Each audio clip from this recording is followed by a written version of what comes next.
Guys अब सभी लोगों को पता होगा ये टाइम कौन सा चल रहा है, यानी कि आज कितनी तारीख हो गई है, 5 तारीख एंड 6 एंड 7। ये भी पता होगा कि पेपर कब आते हैं, है ना, मतलब 7 के पहले आ जाते हैं, 5 तारीख या 6 तारीख को। ऐसे ही होता था ना, पिछली बार भी ऐसे ही हुआ था, 1-2 दिन पहले पेपर लीक हो जाते थे। वही इस बार थोड़ा बहुत सिस्टम हुआ है। अब देखते हैं ये जो पेपर आया है ये रियल है, लेकिन अब ये देखते हैं कि ये पेपर अगर बदलता है तो अलग सिचुएशन हो जाती है, लेकिन उसके लिए आप सब्सक्राइब कर लो। अगर पेपर बदलता है, ये देखो वैसे तो ये रियल है, ठीक है, रियल पेपर है, लेकिन अगर पेपर बदलता है ओके, तो उसके लिए मैं आपको तुरंत नया पेपर दूंगा, तो उसके लिए सब्सक्राइब कर लो। सब्सक्राइब करना बहुत ज़रूरी है, उसके बाद अनसब्सक्राइब कर देना वो बात अलग है, वो इट डजेंट मैटर, ठीक है, ओके। देन आप लोगों को अब इसका सॉल्यूशन बता देते हैं। आप लोगों को इतनी मेहनत करके हम लोग सॉल्यूशन लिख रहे हैं, बहुत टाइम लगता है ना आप लोगों के लिए। जब अगर वो फेक पेपर होता तो इतना सॉल्यूशन के लिए क्यों मेहनत करते? आप खुद देखो कितने क्लियरली लिखा हुआ है एक एक चीज़ को, ठीक है। इसमें कुछ स्टूडेंट ने हेल्प भी की है लिखवाने में, है ना, तो उनके लिए भी दिल से थैंक्स, क्योंकि अभी हमारे पास इतना टाइम नहीं है कि खुद से लिखें। बाकी उन्हें बता दिया इनका ये आंसर है तो फिर वो लिख देते हैं, ठीक है, बाकी 9th क्लास 10th क्लास का, लेकिन आपका तो खुद से लिखते हैं हम लोग, ओके। तो चैनल सब्सक्राइब कर लो, क्योंकि अगर ये पेपर नहीं आया तो आपको सॉल्यूशन के साथ पेपर देना पड़ेगा दूसरा, ठीक है। क्योंकि अब ओपन बोर्ड पेपर बनाते हैं तो वो लोग पेपर बदल सकते हैं, क्योंकि इस बार बहुत रिक्स है एंड चैनल को भी बहुत ज़्यादा रिक्स है। तो यार इतने रिक्स के लिए एक सब्सक्राइब तो बनता है एंड वीडियो को शेयर जरूर करना है। और अगर आपको कोई भी डाउट हो तो हमारे इंस्टाग्राम आईडी को फॉलो करके आप लोग पूछ सकते हो कोई भी डाउट, ठीक है। चलो, और टेलीग्राम को ज्वाइन कर लो। अगर यूट्यूब पर परमिशन नहीं मिली तो टेलीग्राम पर आपको अपलोड कर दिया जाएगा, ठीक है बच्चों। यहाँ पर देख लेते, एक इलेक्ट्रॉन आवेश की मात्रा होती है, तो इसका आंसर हो जाएगा आप सभी का 1.6 इंटू 10⁻⁻19 कूलम। एक इलेक्ट्रॉन पर आवेश की मात्रा कितनी होती है? 1.6 इंटू 10⁻⁻19 कूलम, ओके। फिर आ जाता है हमारा नेक्स्ट क्वेश्चन, जो कि रहता है विद्युत क्षेत्र की तीव्रता का मात्रक होता है। क्या होता है? विद्युत क्षेत्र की तीव्रता का मात्रक क्या होता है बच्चों? न्यूटन कूलम होता है, ओके। तो गाइस फिर से कहूँगा यार, प्लीज़ सब्सक्राइब कर लेना यार।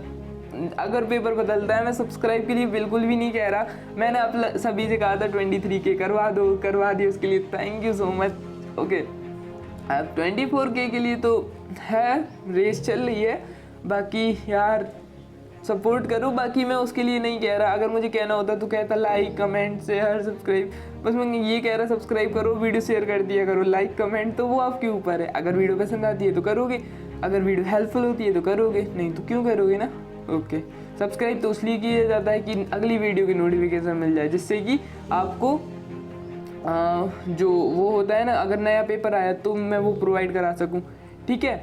चलो, वैद्युत धारिता का एसआई मात्रक होता है। वैद्युत धारिता का एसआई मात्रक क्या होता है? वो होता है फैराड, ओके। आप सभी लोग इसका स्क्रीनशॉट ले सकते हो, ओके, स्क्रीनशॉट ले लो सभी का।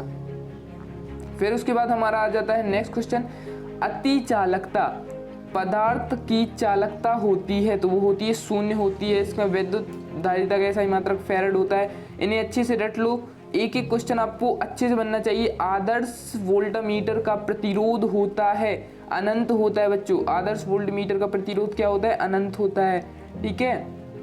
वैद्युत चुंबकीय प्रेरण की खोज किसने की थी? फैराडे ने, ओके, अच्छे से याद कर लेना। यांत्रिक ऊर्जा का वैद्युत ऊर्जा में बदलने परिवर्तित करने की युक्ति को कहते हैं डायनेमो। एक बात और कहनी थी गाइस आप सभी से कि डायनेमो वाला क्वेश्चन आपको अच्छे से बनना चाहिए, मतलब ये 5 नंबर में पूछा जाने वाला है डायनेमो, ठीक है। इसकी क्रिया विधि, सिद्धांत, रचना, ये क्वेश्चन अच्छे से कर लेना, ठीक है। ट्रांसफॉर्मर हो गया, ठीक है। देखो मैं आपको यहाँ पर बता देता हूँ, यहाँ पर अगर कहीं जगह होगी, बड़े क्वेश्चन 5 मार्क्स वाले क्वेश्चन ये तो आपको कर ही लेना है।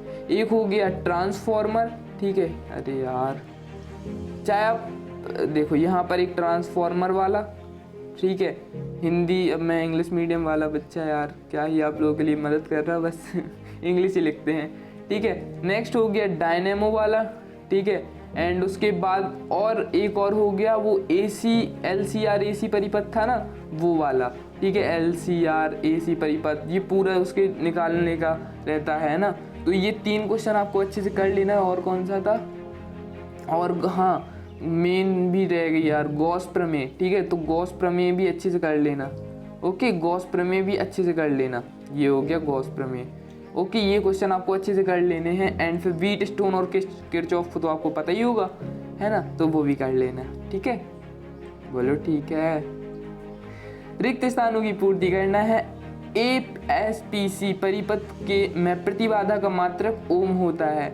ओके, यहाँ पर नेक्स्ट क्वेश्चन देख लेते हैं। वैद्युत द्विध्रुव आघूर्ण सदिश राशि है। वैद्युत द्विध्रुव आघूर्ण कैसी राशि है? सदिश राशि।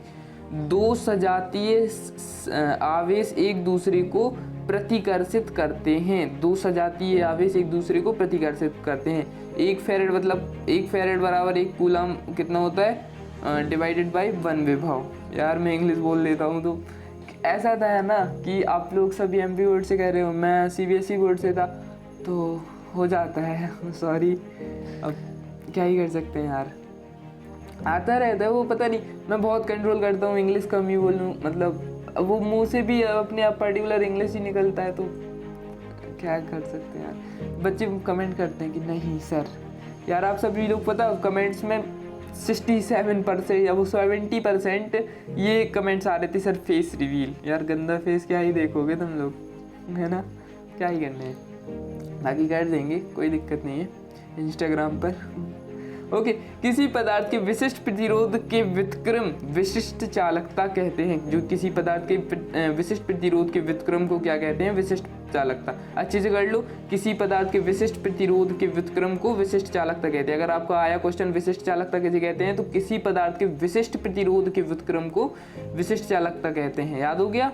ठीक है, एक बार फिर से दोहरा लो, किसी पदार्थ के विशिष्ट प्रतिरोध के व्युत्क्रम को विशिष्ट चालकता कहते हैं। नेक्स्ट है, धारावाही परिनालिका की तरह व्यवहार करती है। धारानाली परिनालिका की तरह कौन व्यवहार करती है? दंड चुंबक। ओके, पूरा पेपर बच्चों अच्छे से याद होना चाहिए। उसके बाद ये आ जाते हैं हमारे बड़े क्वेश्चन, तो ये हम लोग क्या करेंगे नेक्स्ट पार्ट में अपने कवर कर लेंगे। नहीं तो ये कितने हैं वैसे, हाँ नहीं तो इसी पार्ट में कंप्लीट कर ले रहे, 5th से दूसरा पार्ट कर देंगे, क्योंकि ये डायरेक्ट नहीं डाल सकते ना यार। आपने देखा होगा बाकी यूट्यूबर्स भी डायरेक्ट नहीं डाल सकते, क्योंकि वो रिस्क रहता है कि आपने पेपर बता दिया ये वो, फिर चैनल वगैरह को दिक्कत रहती है। तो कोई बात नहीं यार, आप बस वीडियो देखो एंड जो भी बताया गया है, फिर इसके बाद वीडियो अपलोड हो, जैसे हमारी वीडियो देखी, इसके बाद कहीं और नहीं इधर पे उधर पे भटकना। ठीक है, याद करना जो जो क्वेश्चन मैंने बता दिए, वो बड़े बड़े तो अच्छे से कर ही लेना, कम से कम 20 नंबर तो फिक्स वहीं हो रहे हैं। ठीक है, चलो, चाहे अगर वो पेपर आए या ना आए, चाहे पेपर बदले, क्योंकि पेपर बदलने के बहुत चांसेस हैं। अगर ये पेपर नहीं आया पेपर, तो ये रियल है। ठीक है, मैंने आपको सभी कुछ कल बता दिया था। ओके, चलो, प्रत्यावर्ती धारा की डेफिनेशन लिखनी है। तो प्रत्यावर्ती धारा वह धारा है जो किसी विद्युत परिपथ में अपनी दिशा बदलती है। मतलब किस में बदलती है? अब खुद से नहीं बदलती। विद्युत धारा वह धारा है जो किसी वैद्युत परिपथ में अपनी दिशा बदलती है। इसके विपरीत दिष्ट धारा समय के साथ अपनी दिशा नहीं बदलती। इसके विपरीत क्या होती है? दिष्ट धारा जो होती है, प्रत्यावर्ती होता है, एक दिष्ट धारा होता है। जो दिष्ट धारा होती है वह समय के साथ अपनी दिशा नहीं बदलती। फिर से याद कर लो, प्रत्यावर्ती धारा वह धारा है जो किसी विद्युत परिपथ में अपनी दिशा बदलती है। इसके विपरीत दिष्ट धारा समय के साथ अपनी दिशा बदलती है। याद हुआ? फिर से पढ़ लेना।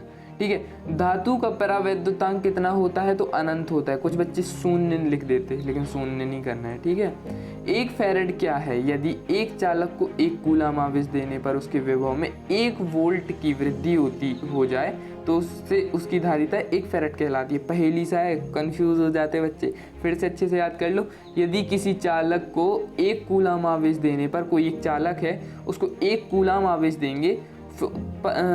देने पर उसके विभव में 1 वोल्ट का वृद्धि होता है। उसके 1 कूलम आवेश देंगे तो उसके 1 वोल्ट में वृद्धि होगी, तो उसकी धारिता को 1 फैरेड कहते हैं। यदि तार में विद्युत धारा प्रवाहित की जाए तो कौन सा क्षेत्र उत्पन्न होगा? विद्युत क्षेत्र, ऑब्वियसली बात है यार, विद्युत क्षेत्र होगा। ठीक है, वेबर तथा मैक्सवेल में संबंध लिखिए। तो एक वेबर होता है 10⁸, मैक्सवेल। खत्म। हाँ, अरे रे, अभी एक और बचा है।